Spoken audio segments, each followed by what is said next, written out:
जय हिंद दोस्तों, आप सभी का स्वागत है A1 गुरुकुल यूट्यूब चैनल पर। दोस्तों एसएससी जीडी परीक्षा 2023 दोस्तों जिन भी साथियों का अभी तक एग्जाम नहीं हुआ है, आप लोग इस वीडियो को शुरू से लेकर लास्ट तक जरूर देखिएगा। दोस्तों एसएससी जीडी में अभी तक जितने भी शिफ्टों में एग्जाम लिया जा चुका है, बिल्कुल उसी पैटर्न पर आज का क्लास होने वाला है। दोस्तों अगर आपका एग्जाम अभी तक नहीं हुआ है तो आप लोग एनालिसिस वीडियो के साथ साथ प्रैक्टिस सेट भी लगाते रहिए। अगर आप लोग अच्छा से प्रैक्टिस सेट लगाते हैं तो आप एग्जाम में अच्छा से अच्छा स्कोर कर पाएंगे। दोस्तों आपके एग्जाम में 80 में से 60% भी प्रश्न 60% भी प्रश्न स्टूडेंट बना करके नहीं आ पा रहे हैं, क्योंकि दोस्तों ये प्रैक्टिस की कमी की वजह से। दोस्तों हमारे चैनल पर रोज इसी तरह के प्रैक्टिस सेट का वीडियो आते रहता है। दोस्तों आपका एग्जाम जब तक चलेगा तब तक ये क्लास जारी रहेगा। दोस्तों अगर हमारे चैनल पर पहली बार आए हैं, चैनल को सब्सक्राइब कर ले, साथ में बेल आइकन प्रेस करके ऑल पर क्लिक कर ले, ताकि आगे आने वाले वीडियो का नोटिफिकेशन आपको पहले मिल सके और आप एग्जाम में अच्छा से अच्छा स्कोर कर पाए। चलिए दोस्तों देखते हैं पहला प्रश्न।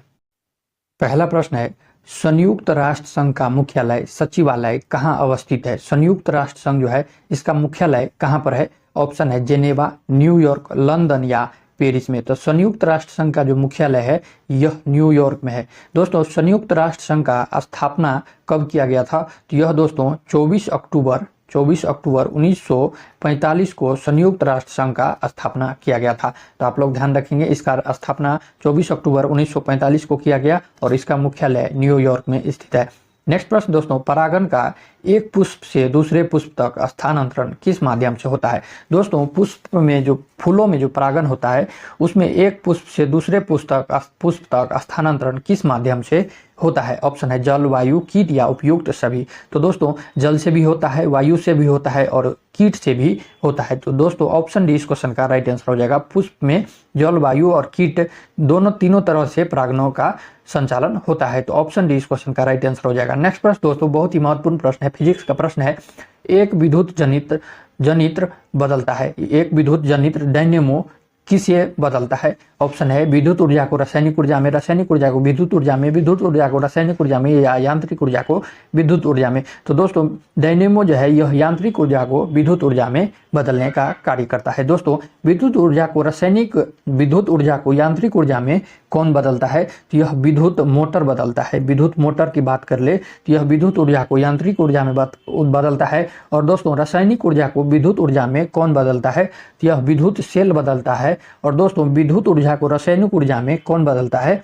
तो यह विद्युत अपघटनी सेल बदलता है। तो आप लोग चारों के चारों ऑप्शन ध्यान रखेंगे। नेक्स्ट प्रश्न है, डी.आई. मेंडलीव को श्रेय दिया जाता है। मेंडलीव को किस चीज का श्रेय दिया जाता है? ऑप्शन है विद्युत ऋणात्मक श्रेणी के लिए, विद्युत आयतन आलेख के लिए, तत्वों की आवर्त सारणी के लिए या रेडियोधर्मी श्रेणी के लिए। तो दोस्तों तत्वों के आवर्त सारणी के लिए इन्हें श्रेय दिया जाता है। दोस्तों मेंडलीव ने परमाणु के द्रव्यमान को बढ़ते क्रम में सजाने का काम किया। तो आप लोग ऑप्शन सी इस क्वेश्चन का राइट आंसर हो जाएगा।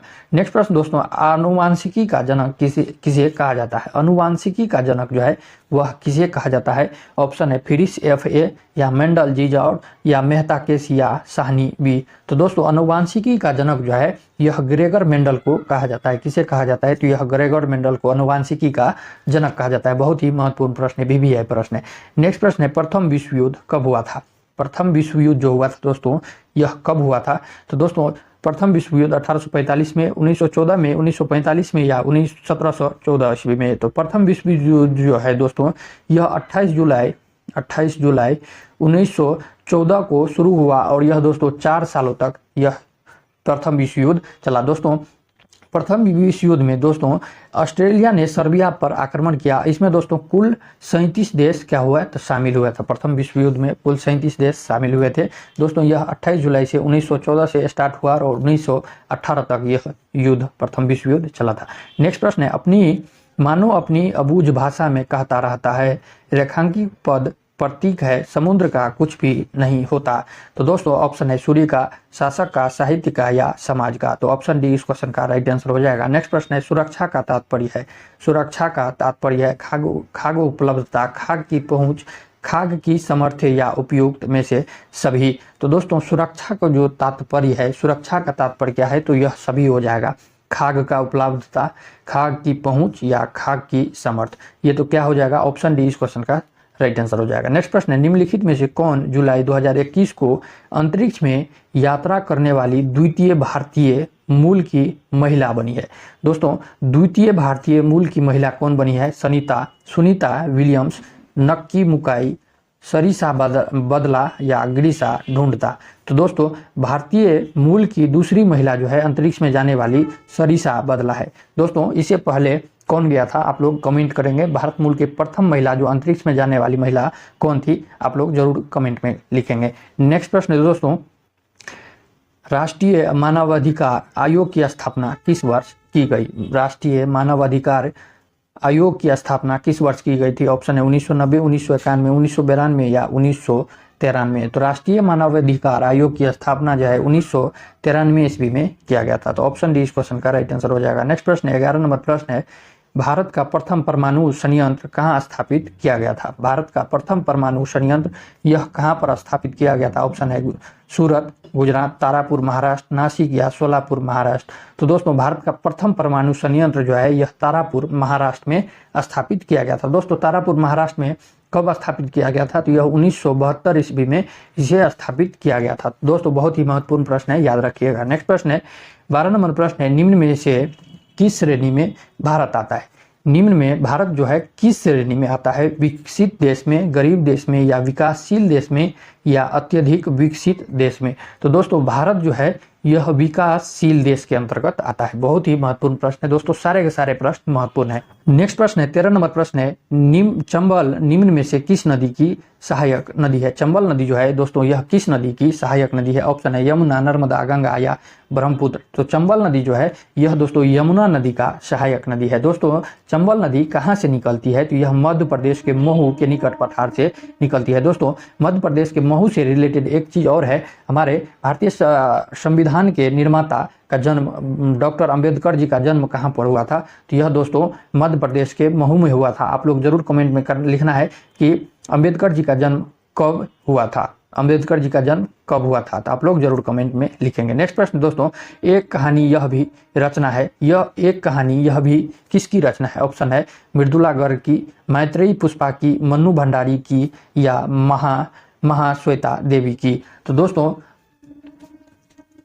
एक कहानी यह जो है मन्नू भंडारी की रचना है। किसका है? मन्नू भंडारी की रचना है। ऑप्शन सी इस क्वेश्चन का राइट आंसर हो जाएगा। नेक्स्ट प्रश्न है 15 नंबर प्रश्न है, बहुत ही महत्वपूर्ण प्रश्न है, पृथ्वी का कुल भाग जो जल से घिरा हुआ है, पृथ्वी का कुल भाग कितना भाग है जो जल से घिरा हुआ है? ऑप्शन है 71%, 60%, 85% या 50%। पृथ्वी का जो है कुल 71% भाग जो है यह जल से घिरा हुआ है। ऑप्शन है इस क्वेश्चन का राइट आंसर हो जाएगा। नेक्स्ट प्रश्न है 16 नंबर प्रश्न है, किस विकल्प में सही विलोम युग्म है? सही विलोम युग्म है, ऑप्शन है अनादर, निरादर, अनूठा, बेजोड़ या इशारा, सैन, गौरव या लाघव। तो दोस्तों विलोम सही जो है यह गौरव लाघव है। ऑप्शन डी इस क्वेश्चन का राइट आंसर हो जाएगा। नेक्स्ट प्रश्न है, स्वयं सहायता समूह में ऋण संबंधी अधिकांश निर्णय लिए जाते हैं? स्वयं सहायता समूह में ऋण संबंधी अधिकांश निर्णय लिए जाते हैं, किस में लिए जाते हैं?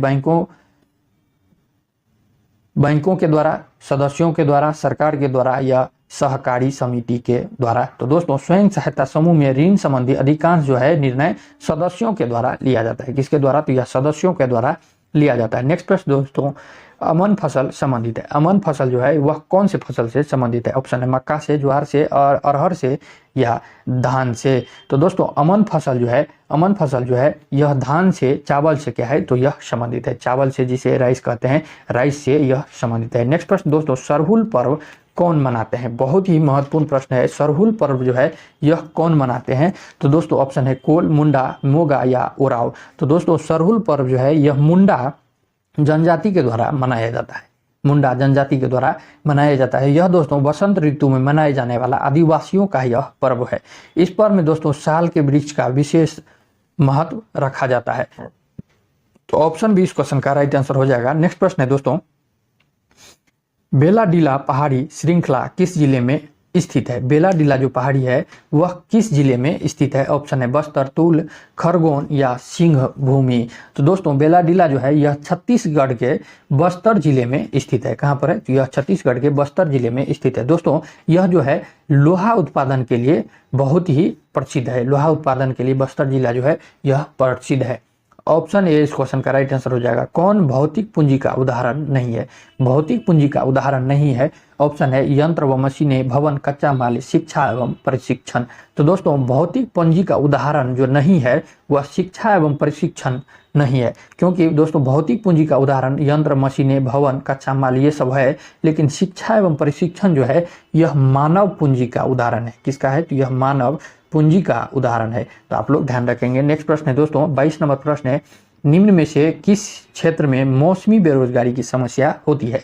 दोस्तों निम्न में से किस क्षेत्र में मौसमी बेरोजगारी की समस्या होती है? ऑप्शन है कृषि, उद्योग, सेवा क्षेत्र या निर्यात क्षेत्र। तो दोस्तों मौसमी बेरोजगारी है ज्यादातर यह कृषि के क्षेत्र में देखा जाता है, क्योंकि दोस्तों किसान जो होते हैं जब फसल बोने और काटने का समय आता है तो उसे उस समय जो है काम मिलता है और काम करते हैं, लेकिन जब जो बीच में उसको समय नहीं मिलता है, जब बुआई और कटाई हो जाता है तो वह क्या हो जाते हैं? तो यह बेरोजगार हो जाते हैं। तो इसे ही दोस्तों मौसमी बेरोजगारी कहा जाता है, जो कृषि के क्षेत्र में जो है यह पाया जाता है। नेक्स्ट प्रश्न है, निम्नलिखित में से किसका बीज प्रोटीन एवं वसा तेल का प्रचुर स्रोत है? प्रोटीन एवं वसा तेल का प्रचुर स्रोत है, ऑप्शन है गेहूं, राई, सोयाबीन या सरसों। तो दोस्तों प्रोटीन एवं वसा का प्रचुर स्रोत वाला कौन सा है? तो यह सोयाबीन है। दोस्तों सोयाबीन में प्रोटीन और वसा अधिक मात्रा में पाया जाता है, जिसमें दोस्तों सोयाबीन में प्रोटीन की मात्रा जो है यह 43% पाया जाता है, और दोस्तों वसा की जो मात्रा जो है यह 20% पाया जाता है। तेल की मात्रा 20% पाया जाता है। तो ऑप्शन सी इस क्वेश्चन का राइट आंसर हो जाएगा। बहुत ही महत्वपूर्ण प्रश्न था। नेक्स्ट प्रश्न है 24 नंबर प्रश्न है, राष्ट्रपति को महाभियोग की प्रक्रिया से कौन अपदस्थ कर सकता है? यानी कि राष्ट्रपति को महाभियोग की प्रक्रिया कौन लगा सकता है? ऑप्शन है संसद, सर्वोच्च न्यायालय, निर्वाचन आयोग, संसद और राज्यों की विधानसभाएं। तो दोस्तों राष्ट्रपति पर महाभियोग की प्रक्रिया जो है यह केवल संसद के द्वारा लगाया जा सकता है। दोस्तों यह भारतीय संविधान के अनुच्छेद 61 में इसका प्रावधान किया गया है। दोस्तों राष्ट्रपति पर महाभियोग केवल संविधान के उल्लंघन के आधार पर ही लगाया जा सकता है। महाभियोग संसद के किसी भी सदन में लाया जा सकता है। तो आप लोग ध्यान रखेंगे, महाभियोग की प्रक्रिया जो है यह संसद के किसी भी सदन में लाया जा सकता है, चाहे उच्च सदन हो चाहे निम्न सदन हो, किसी भी सदन में लगाया जा सकता है। और राष्ट्रपति का महाभियोग का प्रक्रिया जो है भारतीय संविधान के अनुच्छेद 61 से संबंधित है। तो आप लोग इसे भी ध्यान रखेंगे, और राष्ट्रपति पर महाभियोग की प्रक्रिया केवल संसद लगा सकता है। नेक्स्ट प्रश्न दोस्तों बहुत ही महत्वपूर्ण प्रश्न था, पॉलिटी का प्रश्न था। नेक्स्ट प्रश्न है, मतदाता सूची को आमतौर पर कहा जाता है? मतदाता जो सूची होता है दोस्तों जिसमें नाम होता है उसे क्या कहा जाता है? चुनावी सूची, विधानसभा सूची, वोटर्स लिस्ट जिसे मतदाता सूची कहते हैं, या सामान्य सूची। तो दोस्तों मतदाता सूची को आमतौर पर वोटर लिस्ट इंग्लिश में कहते हैं और हिंदी में मतदाता सूची कहते हैं। तो ऑप्शन सी इस क्वेश्चन का राइट आंसर हो जाएगा। चलिए दोस्तों आज के क्लास में अगर यह दोस्तों यह वीडियो अच्छा लगा हो तो चैनल को जरूर सब्सक्राइब करना है, साथ में बेल आइकन भी प्रेस करना है ताकि आगे वाला वीडियो का नोटिफिकेशन आपको पहले मिले।